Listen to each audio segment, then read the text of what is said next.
Alamin ang mga paraan para makaiwas sa disgrasyang maaaring idulot ng mga naglalakihang truck. At sa mga driver nito, alamin ang mga tips kung paano magiging ligtas sa pagmamaneho. Ang nirehistro ng LTO na trucks, pag sinabi mo kasing truck, ito yung mga sasakyan na more than 4,500 kilos ang gross vehicle weight.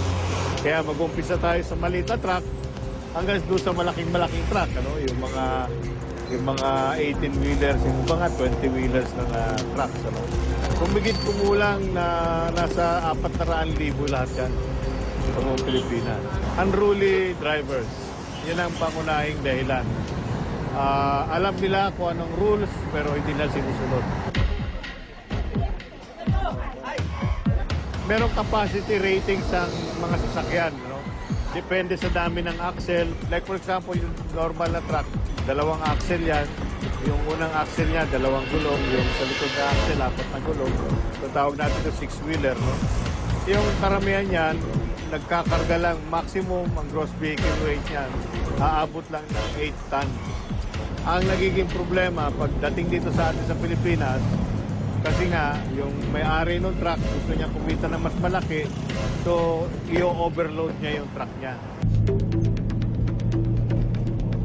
Kung mga palusong na daan, unang-una, hindi dapat palaging ginagamit ang preno, kundi engine brake ka na niyan, Meaning yung makina na mismo tumutulong para mapabagal ang takbo ng sasakyan.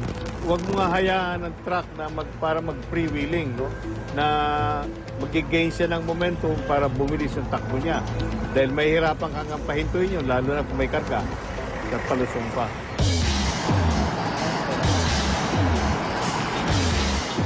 Yung kung halimbawa, kagaya yung glass panes na malalapat, mga ganyan, meron yan talagang racks na pinagkakargahan, Tapos sinisecure mo yung rack. Pati na rin yung kargamento.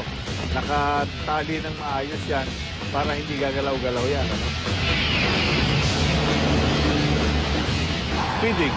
Yung vehicle speed, like for example, dito sa EDSA, ang kinalaga ng MMDA, ng bilis ng mga sasakyan dito, maximum 60 kilometers per hour. Pero makikita mo kung gaano kabilis o katulin yung mga tumatakbo sa sasakyan.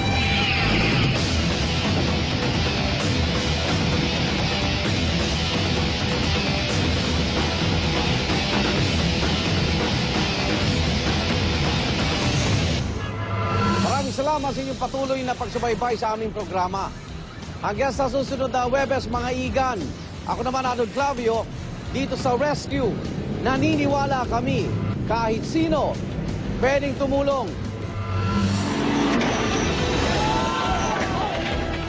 Pagliko, malambot ang lupa, tumagilid ang truck, kaya natabunan ng bahay. Wala!